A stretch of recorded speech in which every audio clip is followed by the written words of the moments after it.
First talk of today is Piotr's second talk on Coxeter groups being biautomatic. Thank you. So first, a small recap from last time. A group is biautomatic if there is a generating set S and the regular language over S, such that the map from the language to the group is surjective. Every word has a representative, every group element has a representative in this language. And fellow traveler property holds, so for every pair of words in the language that are equal in the group or differ by a generator on the right, these words fellow travel. And second part, if they differ on the left in the group, then the words W and SW prime fellow travel. And we proved a corollary last time, which is true even for automatic groups, so just for groups satisfying part one, that one implies that any word, any group element in the automatic group represented by a word that might not necessarily be in the language can be still represented efficiently, can be represented by a word in the language of length at most some constant times the length of the original word plus n zero. And today we are supposed to prove the theorem that every automatic group, so satisfying just part one, is finitely presented. We assume it's finitely generated, but for the moment we don't know it's finitely presented. And moreover, it satisfies quadratic isoperimetric inequality, which means that there is a constant C such that for any word representing the trivial element in the group, this word can be represented efficiently as a product of conjugates of relators in the free group. Namely, the number of these conjugates, it's at most quadratic in the length of the word. Any questions before we start the proof? Okay, so let's do the proof.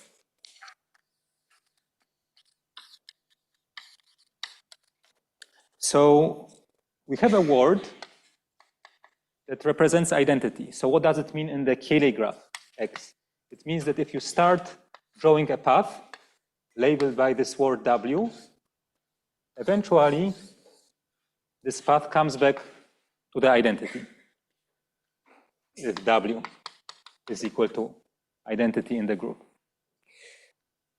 So the vertices that we traverse by going along this path are just the prefix W1 bar, then the prefix W2, W2 bar, etc. At some point in time, we have the TIFR prefix and the element it represents in the group T plus first,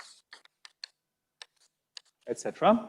So remember, W and these prefixes don't have to be in the language, but we have an efficient way of representing these vertices in the language. So we know there is some path, maybe a bit longer than this one, that is labeled by a word in the language. Call this word UT. So by corollary,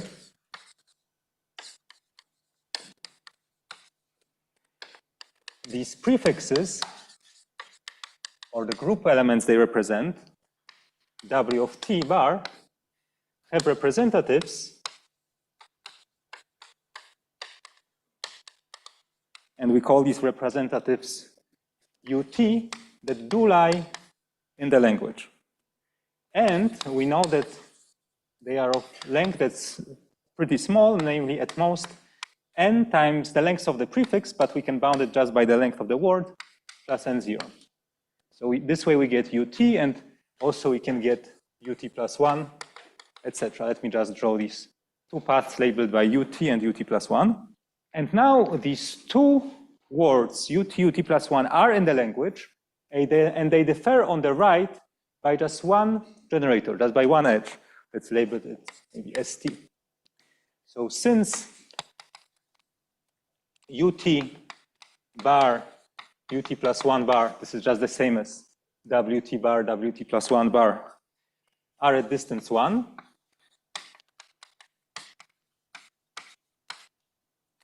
by the fellow traveler property, part 1, they differ by 1 on the right. These paths labeled by ut and ut plus 1 fellow travel. Let me just write it like this: r at a distance at most k. So we know that every point in time, these are at distance at most k. At most k, etc. Maybe let me draw one more of these. So now you see we have this piece of our picture that's split into these tiny fragments. Each fragment is a loop of length at most 1 plus k plus 1 plus k, 2k plus 1. So the loop labeled by ut, st, ut plus 1 inverse can be decomposed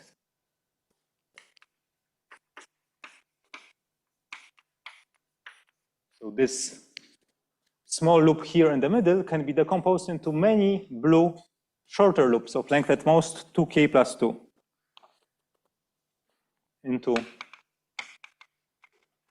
loops of length at most 2k plus 2. And we know how many of them because we have a bound on the length of ut. This is our bound. So into at most n times the length of w plus n0, such loops. So the original loop, now the original loop we can divide in many of these vertical regions, and we can divide each of these vertical regions into these small loops in the same way. So thus the loop labeled by w can be decomposed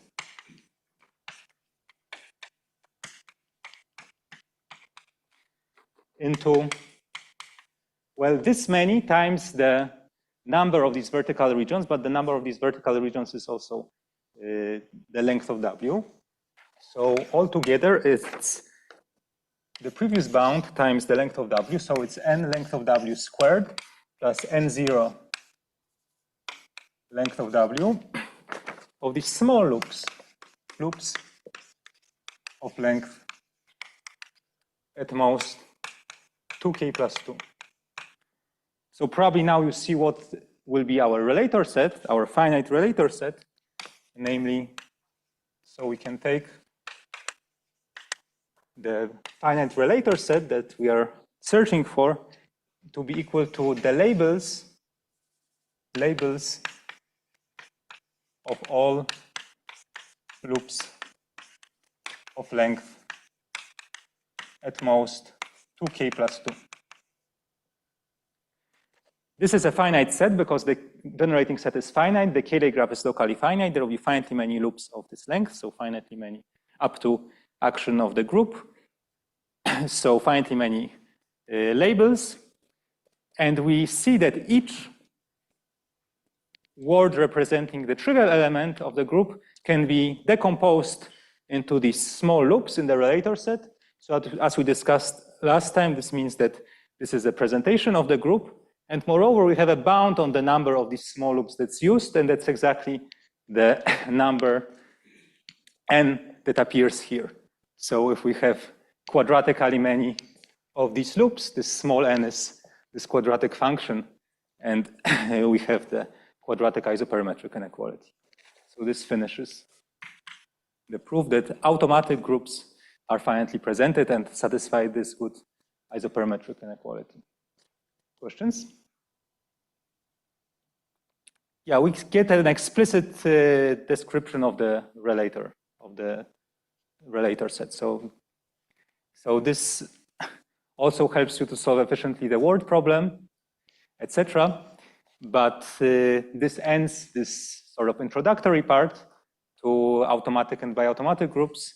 And I suggested now we start discussing more Coxeter groups.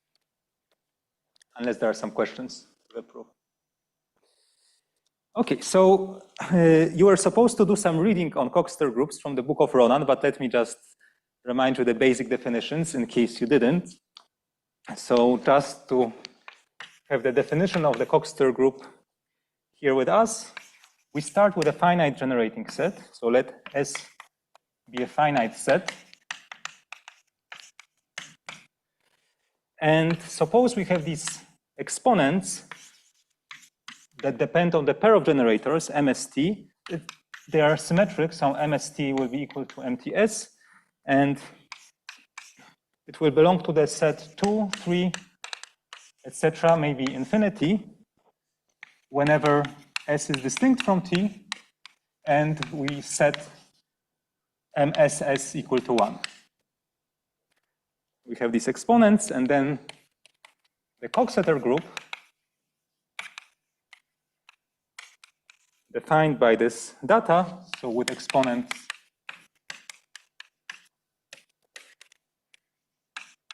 MST, is the group presented by the following presentation.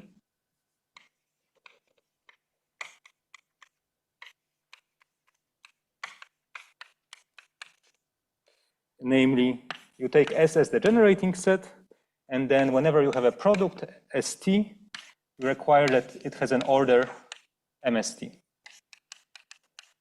So this is the presentation. And infinity means there is no relation, where MST equal infinity means no relation. Let me give you an example. So suppose you have 3 generators. So S is equal to STP. And suppose MST is equal to MTP is equal to 4. And MSP is equal to 2. Let's try to draw the Cayley graph of this group with this presentation. So maybe let me first write explicitly what the presentation is. So the group has 3 generators, STP, and this 4 tells us that there is a relation ST to the 4th equal to TP to the 4th equal to identity. We also have the relations coming from the fact that MSS is equal to 1. This means that S times S to the power 1 is equal to identity. So S square is equal to T square is equal to P square is equal to identity. So these generators are involutions. And the last relation comes from this 2. The last relation says that SP square is equal to the identity. But using these relations, you can actually write it in a slightly better way. This is equivalent under these conditions that SP is equal to PS. So S and P commute. So now let me draw the Cayley graph.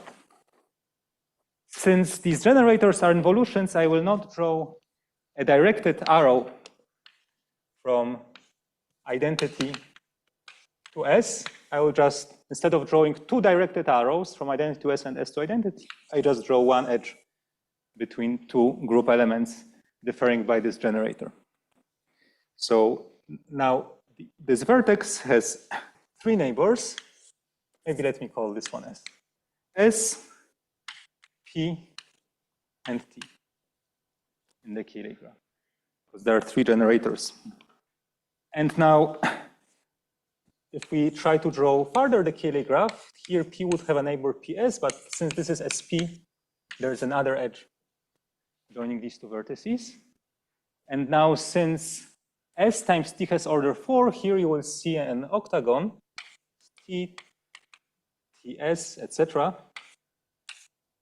This relation will cause forming an octagon. Similarly, since P times T to the 4th is equal to identity, you will have another octagon here. This is TP. And now if you look for neighbors of this vertex, well, one of the neighbors, the remaining one is TS times P. But TSP is equal to TPS because S and P commute. So it's also a neighbor of this one. And if you continue, you will get a tiling of the entire plane with octagons and squares. You will get here more octagons, more squares. Questions?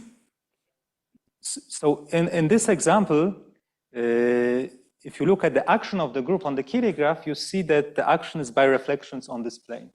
So for example, if you try to see how the element S acts on the Cayley graph, that acts by the multiplication from the left. So S exchanges identity in S. If you multiply from the left, it exchanges P with SP. So S acts as a reflection in this wall. So the action of the group is by reflections.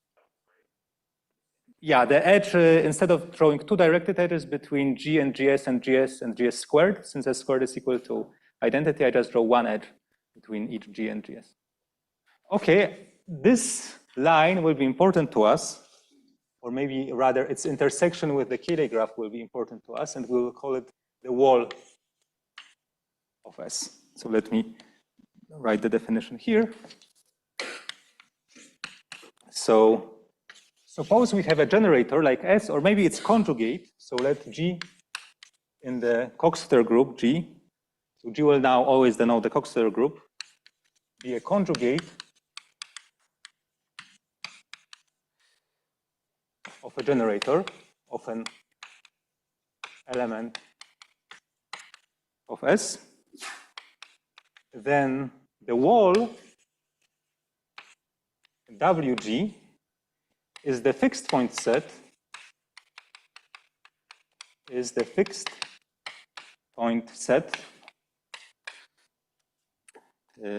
of G in the Cayley graph. So in this example, the wall is just this discrete union of points. There will be another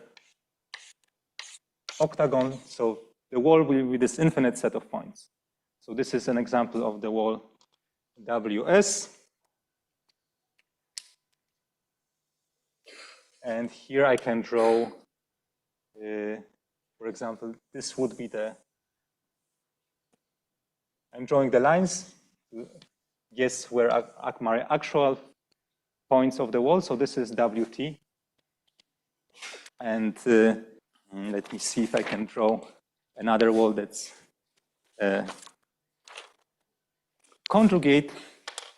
It's obtained from conjugating a generator. For example, this wall here, or rather the set of these intersection points is the wall that's fixed by the reflection, this red line, and you obtain this red line by reflecting this horizontal red line and the diagonal line.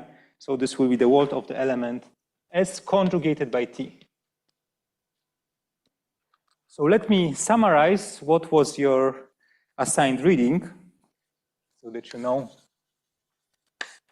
what you missed in case you missed it. So this was, if you don't know it, just see the book of Ronan.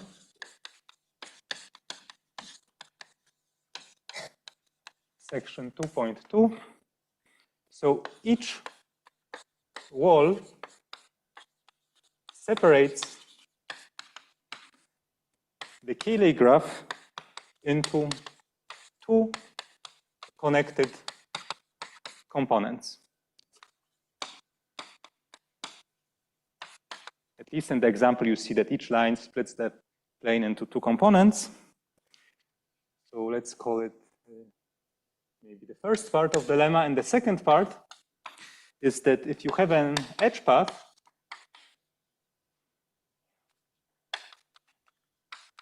in the Cayley graph, then this path is a geodesic if a particular condition is satisfied. So first of all, geodesic means a shortest path, one of the shortest paths with fixed endpoints.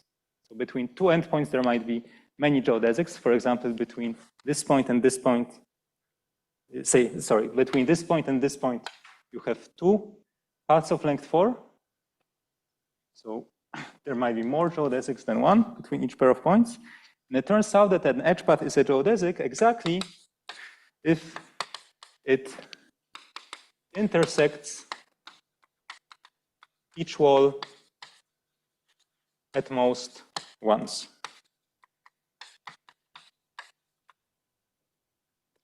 So for example, if I go from S to PS by going down, right, up, this is not a geodesic, it intersects this wall twice, and we see that it's better to go just horizontally. So who knows how to prove this lemma? Who is prepared and read the book? Okay, so to patch up this, I would please justify 2. I will let you do your work on one on your own, but at least I will draw a picture justifying 2. Okay, so what's the idea for part 2? So suppose we have a path, we need to show that if a path intersects a wall twice, it's not a geodesic. So suppose I have a wall. Let me again draw it suggestively as a line. And suppose we have a path that intersects this wall twice, or even more. Then remember, these walls, in these walls you can reflect, because each wall is a fixed point set of a conjugate of a generator. The generators act as reflections. So we can use this reflection to reflect in the red wall, and then we can map this part of the path to this one. And after reflecting, see that the length of the path is shorter by 2. Here in the example, the length of the original path was 1, 2, 3, 4, 5, 6, 7, 8, 9. And after reflecting, it's 1, 2, 3, 4, 5, 6, 7. So if you intersect a wall twice, by reflecting, you can shorten it by 2. So geodesics intersect each wall at most once. Questions? Yes. Yes, and this follows from part 1, because if you meet a wall on your way, there is no way around this wall. Since the wall separates the graph into 2 components, if your path meets a given wall, there is no way not to meet this wall. So you cannot remove this, intersecting this wall from the path. But you still need to prove part 1. But to make you work, I will leave this for you to think about. It follows from the definition of a presentation of the group. Okay, so I think I can finally announce the theorem, because we know what Coxeter groups are, we know what Biautomatic groups are. Let me just mention that the theorem for automaticity was proved earlier. So this was proved by Brink and Howlett, patching up an argument of Davies and Shapiro. They proved that Coxeter groups are automatic. Coxeter groups are automatic. So they satisfy part 1 of the fellow traveler. But the language they use does not satisfy part 2. There will be some time I will tell you about their language, but it's not good enough to prove by automaticity. And with Damian, we found another language with which the Coxeter groups turn out to satisfy also part 2. So we proved that Coxeter groups are Biautomatic. And I think I mentioned last time that Niblo and Reeves proved Biautomaticity for those Coxeter groups which are co-compactly cubulated, but some of them aren't. And also with Damian and Zach Munro, we proved that Coxeter groups are Biautomatic in dimension 2. There is another language in dimension 2, mimicking the language of Niblo and Reeves and Gestern and Short that works in dimension 2, but does not work in higher dimension. So for this, we needed a new language, and today I will tell you what is this new language. So now we will start building up towards defining the right language for Coxeter groups. So I will introduce some notation. So the first one is the following. Suppose we have an element G of the Coxeter group. We look at the walls, we call this the closest walls to G in the following sense. So it's W mathcal WG. Let WG be the set of walls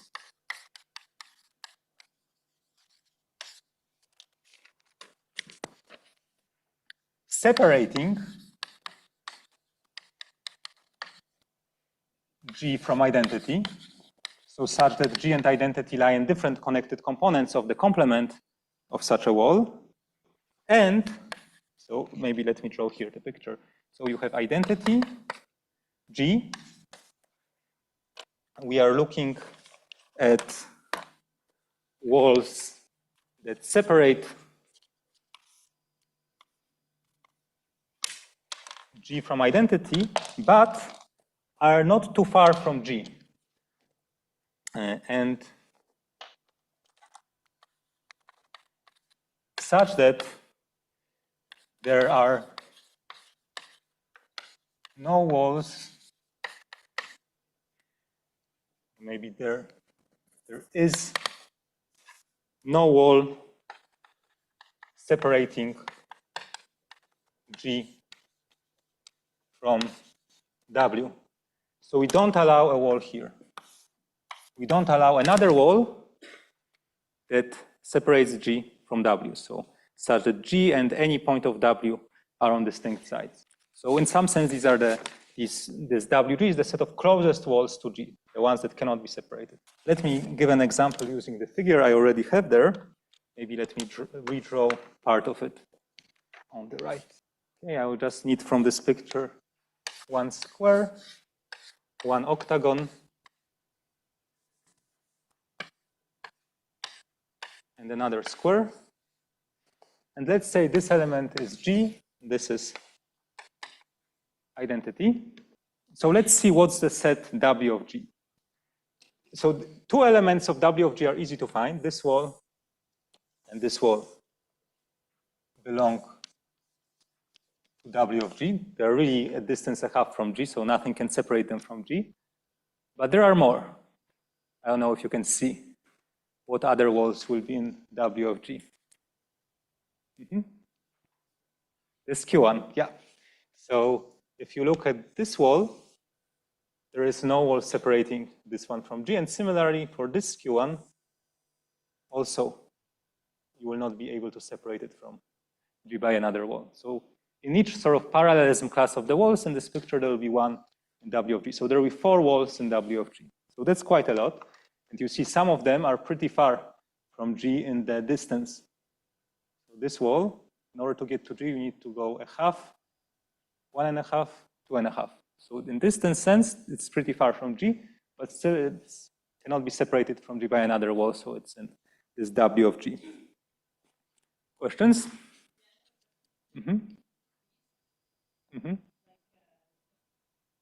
When you cubulate the group? Yes, when you cubulate the group, these are the walls that are distance a half in the cubulation, but you don't see it yet in the Coxeter, in the Cayley graph. Yes, this wall wouldn't be in W of G because it's separated from G by this horizontal line. Okay, so that's one notion that will be important, this set of closest walls. And now the second important object will be the order on the elements of the Coxeter group. So we consider the following partial order. We denote it as usually we denote a partial order on the Coxeter group G, where what does it mean for P to be smaller than G? It means that P lies on a geodesic from identity to G. So where P is smaller than G, if P lies on a geodesic from identity to G in the Cayley graph. So identity is somewhere here, G is somewhere here. and we say that P is smaller than G if you can get from G to identity by going through P. Equivalent, maybe let me write here what it means equivalently. Equivalently, if you look at the configuration of these 3 points, identity P and G, this means that if you connect G to P and P to identity, this is not a geodesic. So using the part 2 of the lemma I just erased, this means there is a wall separating identity from P and P from G. So equivalently, there is no wall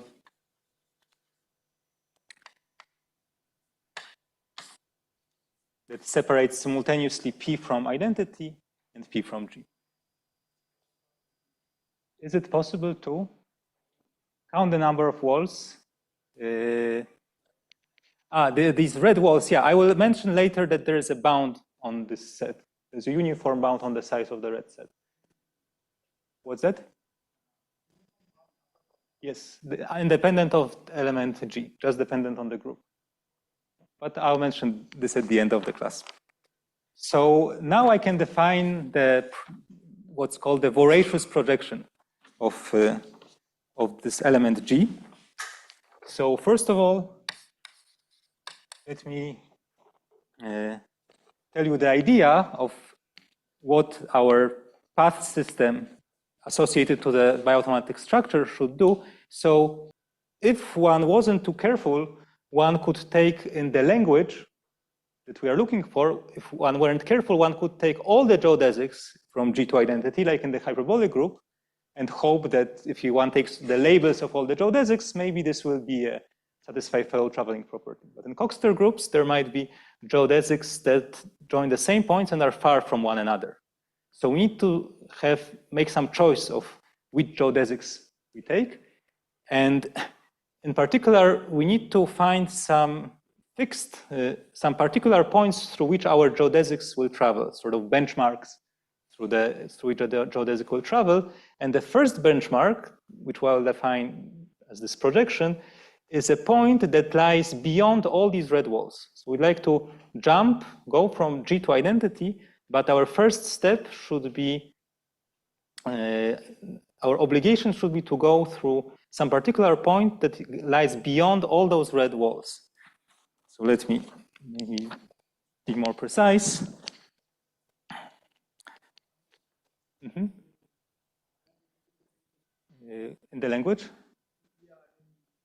So the language will be infinite because there will be words of arbitrary length. But for each given, so we need to make some choice of which words we do, but we need to be able to represent any group element for them up to be set.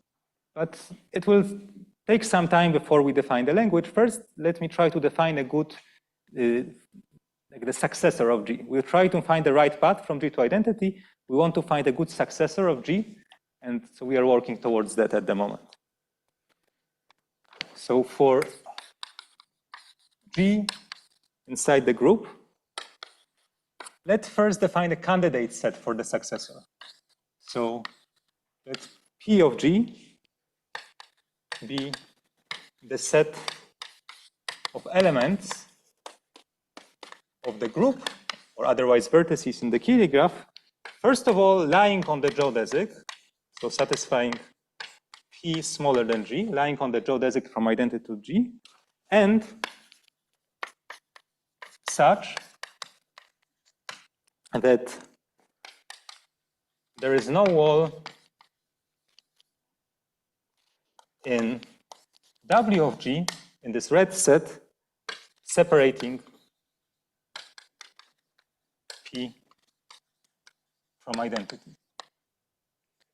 So in this picture that we had defining the order, we are looking for P lying on the geodesics from identity to G, and we want all these red walls not to separate identity from P. So we want all these red walls to be here. You have any wall in W of G, we want P to be beyond that wall. And this is the set of our P, which we are considering as the successor. And let's see what is this set P in this example. So if we want to be on a geodesic from identity to G, and we want to lie beyond all these walls, there we don't have a too large a choice. It's just these two vertices. This is P of G in this example. So in the example, our choice is limited, and now we will want to make now as efficient choice as can be. We would like to take the element that's larger in this set of two elements.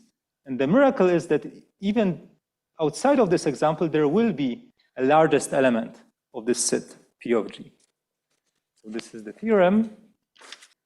No, it means that P lies is smaller than G in this order. So P lies on the geodesic from identity to G. So we're looking for a point that lies on a geodesic from identity to G and lies beyond all the red walls.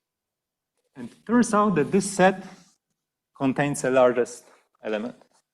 This is maybe the key theorem in the proof. So theorem 1, that for any Coxeter group,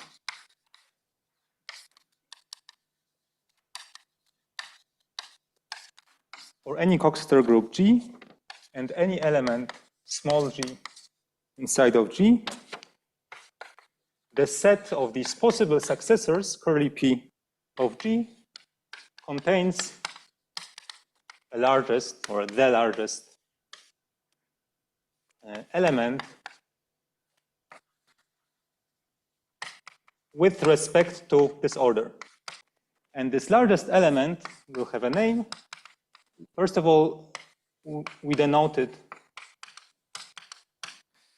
which we denote by small p of G and call the voracious projection.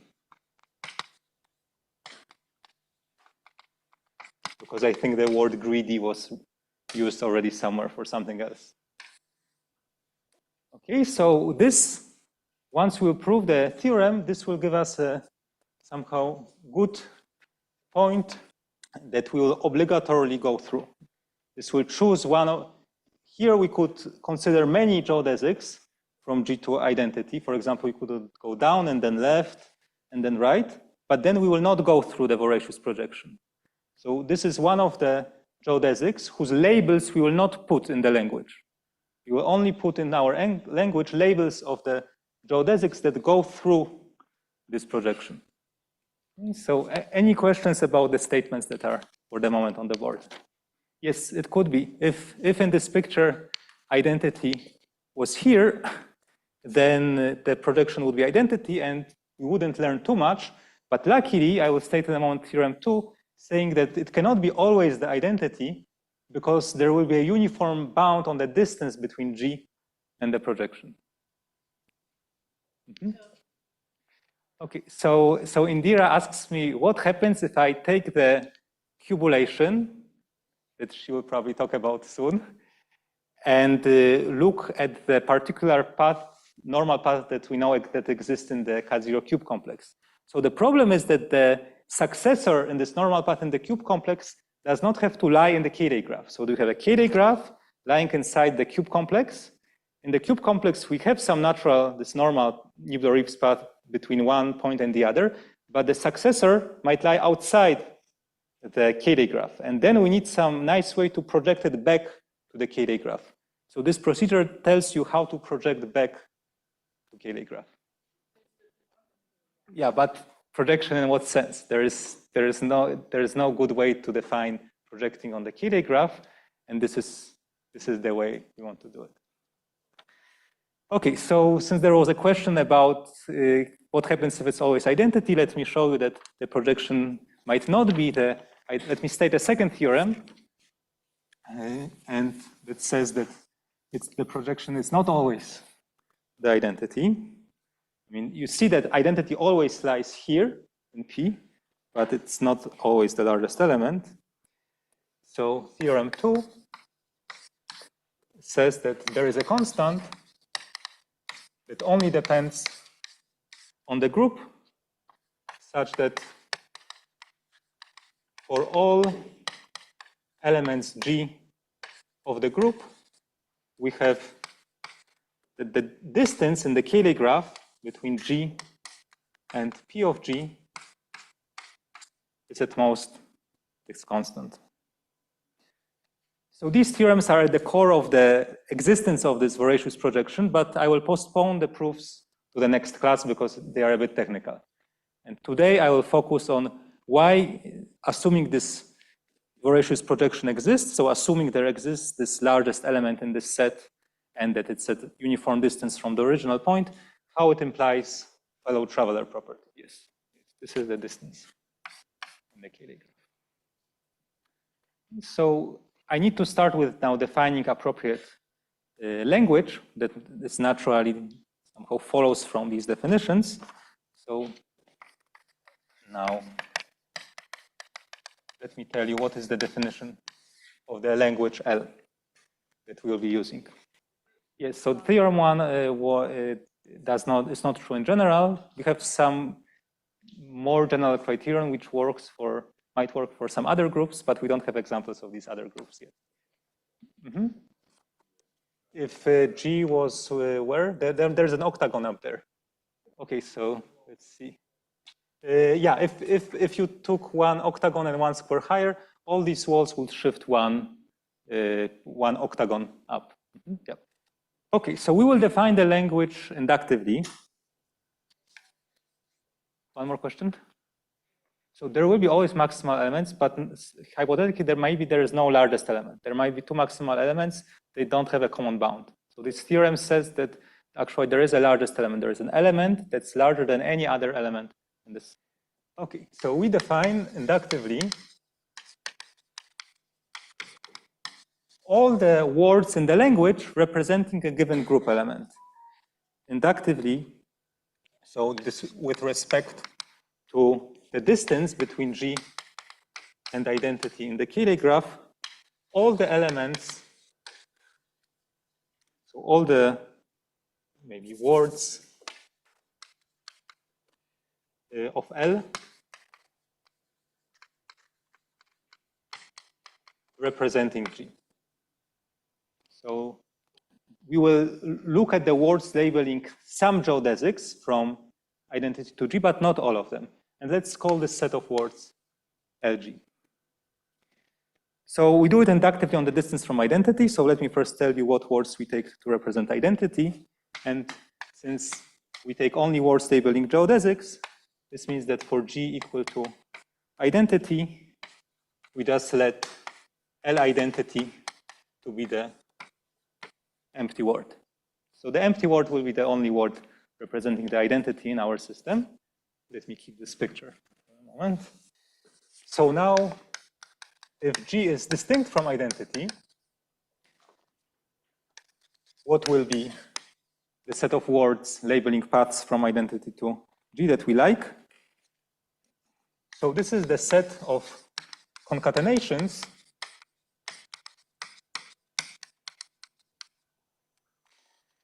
W1, W2, where, let me draw a picture here at the bottom, we have identity, G.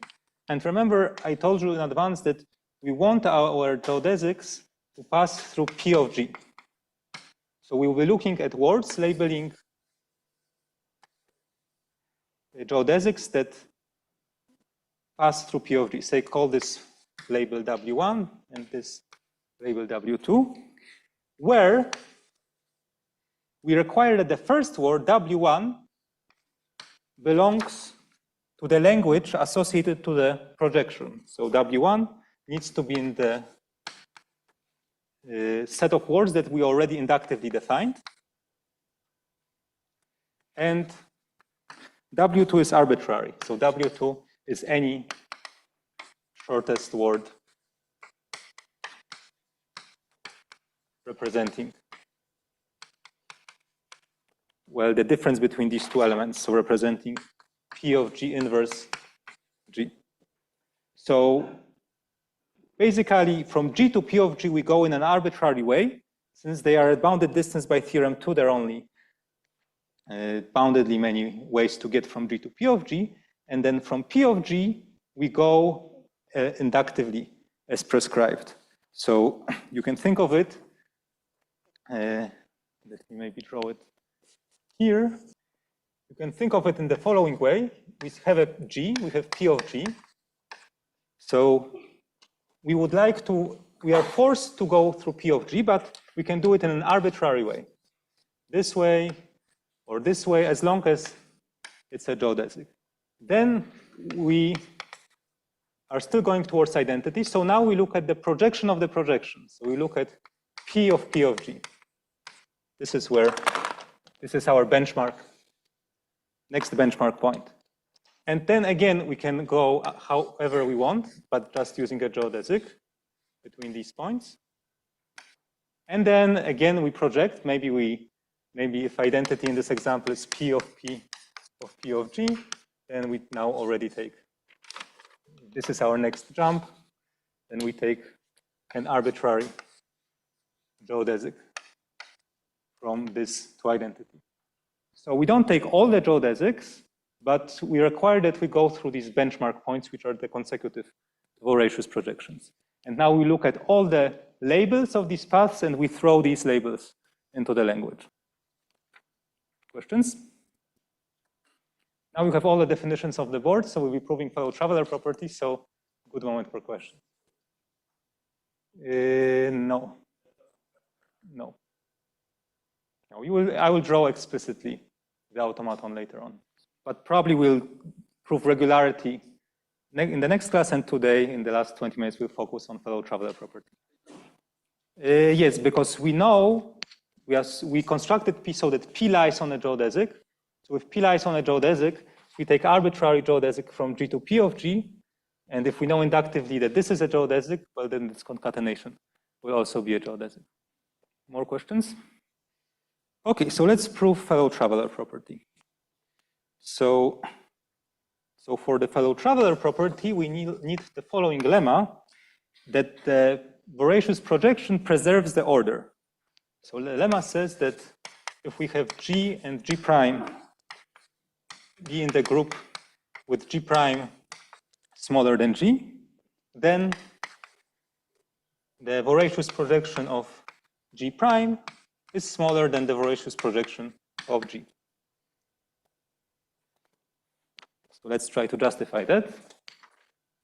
And we will use the definition, which I will now erase. So remember the definition of the set P, whose small p is the largest element of is the set of P smaller than G. This is the first defining property. And the second, that there is no wall in W of G separating identity from P. So it will appear in a board again in the particular context. So for the proof of the lemma, if we are trying to show that P of G prime is smaller than equal than P of G, and we defined P of G as the largest element of curly P, then it means it's just enough to show that P of G prime belongs to curly P. So it suffices to prove that P of G prime belongs to curly P of G, because P of G is the largest element of this one, so then this one will be smaller. Okay, and remember there were two defining properties of belonging to curly P that I just erased. One was that P of G prime had to be smaller than G, but this we have, because we have here, let me draw G, identity, and now G prime is smaller than G, so G prime lies on some geodesic from G to identity, and now P of G prime, by definition of the voracious projection, also lies on the geodesic between G prime and identity. So you have this geodesic here, and I could just write that we have P of G prime, this is smaller than G prime, this is smaller than G. So this is the first defining property of curly P, that P of G prime has to be smaller than G. And there was the second defining property. The second defining property, to prove that this P of G prime belongs to P of G, said that we need to have control on walls separating identity from P of G prime. So let me draw such a wall. Okay, suppose here we have a wall. So if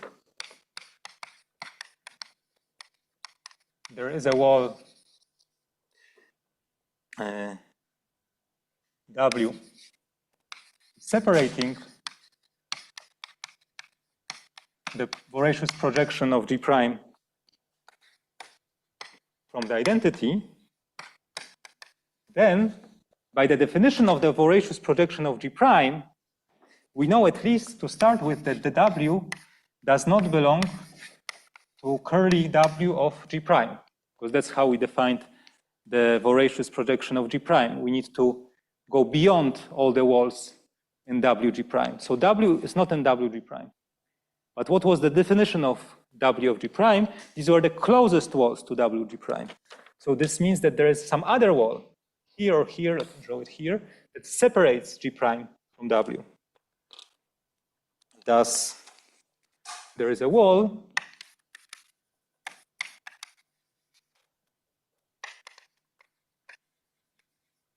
separating W from G prime, and hence, since this is a geodesic, this orange wall also separates W from G prime, and hence from G, and hence from G. So we prove that W is separated from G by the orange wall, and so consequently W does not belong to curly W of G, and that's what we wanted to prove as the second part of the defining property of this P of G, that P of G prime lies beyond all the walls of curly W of G. If there is something separated from identity, this does not belong to these closest walls. So we prove the lemma that the order, that the voracious projection respects order. Okay, so as a corollary, we will prove one part of fellow traveler property. This will be fellow traveler property part 1. Let's, as a warm-up, do an easy case first. So suppose first that W bar is equal to W prime bar. So we have two paths from identity to G, one labeled by W, another labeled by W bar. So we say that G is equal to this W bar. And we are supposed to prove that they fellow travel. So by the definition of L, by the definition of our language, they have to both go through the same benchmark because they represent the same element. So there is this voracious projection through which both of these paths go. So if we have that W is equal to W1, W2, and W prime is equal to W1 prime, W2 prime, such that on the picture, this is the path labeled by W1, this is the path labeled by W2, this is the path labeled by W1 prime, this is the path labeled by W2 prime. But now, remember by theorem 2, the projection of G and G are close, are a distance at most C, from where C is the constant from theorem 2. So this means that if you take any points at these geodesics at the same distance from G, this distance is smaller than C. Because this is smaller than C, this is smaller than C. So either this is smaller than C or that. And on the other hand, we can claim that the distance between points here is smaller than C by induction, because we know that W1 and W1 prime belong to the language. Here W1 and W1 prime belong to the language of P of G by the definition of L. So these ones are a distance smaller than C by induction. Okay, so we can take K to be equal to C. So that's an easy case where these two words represent the same element. Then the traveler property just follows from the way we define the language, that we had to go through this benchmark, which was close to G. And now for the interesting case, where we use the lemma, we assume that W and W prime bar differ by a generator on the right. So now, suppose that W bar differs from W prime bar by generator S. So, and these bars clutter a bit the picture, so let's just denote G equal to W bar, G prime equal to W prime bar, and assume without loss of generality that G prime is smaller than G. So the Cayley graph of the Coxeter group is bipartite. If G and G prime are neighbors in the graph, one of them is closer to identity than the other. So let me start drawing the picture, governing everything here. So we have identity, G. G has a neighbor G prime that's closer to the identity. And now we are looking at the position of P of G, the voracious projection of G. And note that then the voracious projection of G is smaller than G prime. So let's justify why this is the case. So otherwise, we would have the following picture.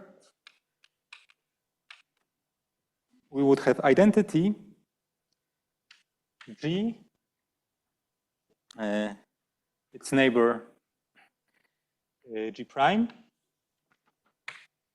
and if P of G is not smaller than G prime, remember then there is a wall separating identity from P of G and separating P of G from G prime, but not from G. So you would need to have this wall, because we know that P of G is smaller than G. If it's not smaller than G prime, then we have this picture from the definition of lying on a geodesic. But see this red wall from the picture, it's 1/2 close to G, so this belongs to W of G. So this would contradict the definition of P of G, because we don't go here in this picture beyond the wall W of G. P of G has to be the smaller than G prime, so I can draw this as one long geodesic going towards identity. So here we made the jump from G to P of G. It's a distance 1/2 from G, so it cannot be separated by any other wall from G, because there's just not enough space here. More questions?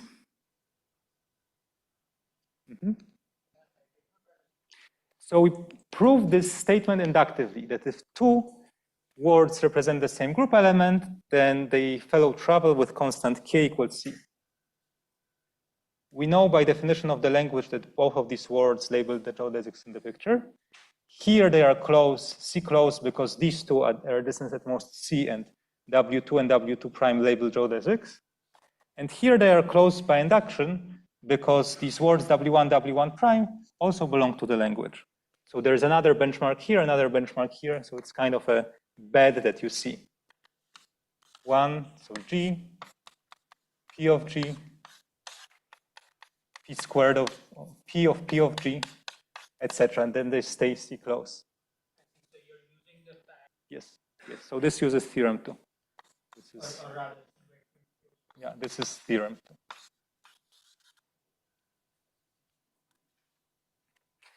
And you will see in a moment a similar picture as here, but the beds will not be so nice.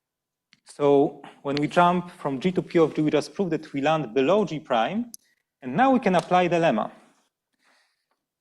So by the lemma,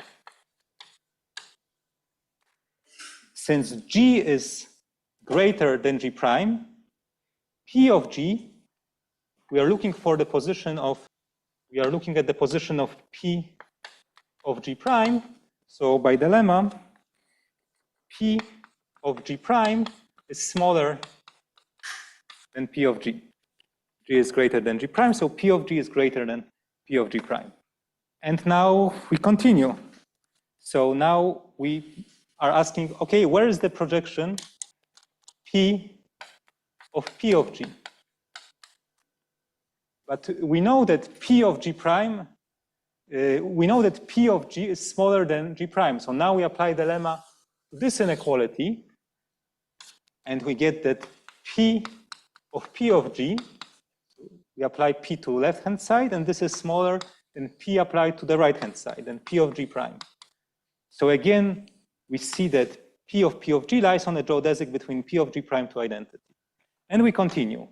We look at these jumps. We don't have such nice beds as before. Okay, eventually, we will jump to identity, and we get this geodesic, which goes through all the benchmarks, both all the benchmarks for G and all the benchmarks for G prime. So analogously, so etc. Thus, you see that whenever you take a point on, say now here, we take any geodesic belonging, labeled by a word belonging to LG prime, so we need to take some geodesic starting from this point and going through this point. Say we take this point on this geodesic, and then if we take appropriate point on this geodesic, which is labeled by the word in the language LG, the distance between this point and this point will be at most C plus C. To go from this point to this point is at most C, and from this point to this point is at most C. So we have to use two beds. Instead of using just one bed, we use two beds. So we can take K equal to C. So this proves the first part of the fellow traveler property. And I will leave the second part for the next class. Any questions? No, in a bipartite graph, it cannot happen. In a bipartite graph, if you have two neighbors, they are distinct distance from any other point. The fact that the K graph is bipartite follows from the fact that each relator has even length. Thank you.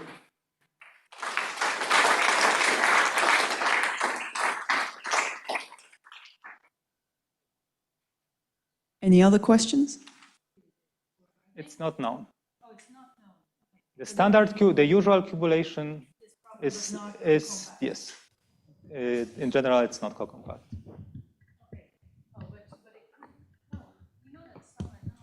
But maybe virtually. It could be that they are virtually cubulated. No, there are non-planar examples as well. But I wanted to use the board, so I gave you a planar example. So for dimension 2, you don't go through all the walls. In dimension 2, let me redraw the example I had here. If you want to go from G to identity, instead of going through all the walls in curly W, you only go through the walls at distance a half. So this mimics the work of Gestern, Short, and Niblo and Gibbs. So from this G, you would just jump here. So the jump would be smaller. Or if you started from this G, let's say H, you look at the walls at distance half, and you only want to jump through these two walls, so your projection would be here. So this is the language we used with Munro and Osajda to prove biautomaticity in dimension 2. The jumps are smaller, and they don't work in dimension 3. But they work for cubical groups, and they work for two-dimensional Coxeter groups. And the Davis-Shapiro language depends on some ordering of the generators, so it's a bit more. There you have a unique geodesic. So in Davis-Shapiro language, for each group element, you choose only one geodesic. So among all the geodesics, you choose the one that's smallest in a lexicographical order, where you choose some order on the generators. And there you can prove fellow travel property part 1, but because of this weird choice of the order, you cannot, because you broke somehow the symmetry by choosing the lexicographical order on the generators, the property 2 of fellow traveler property fails. Okay, let's thank Piotr again.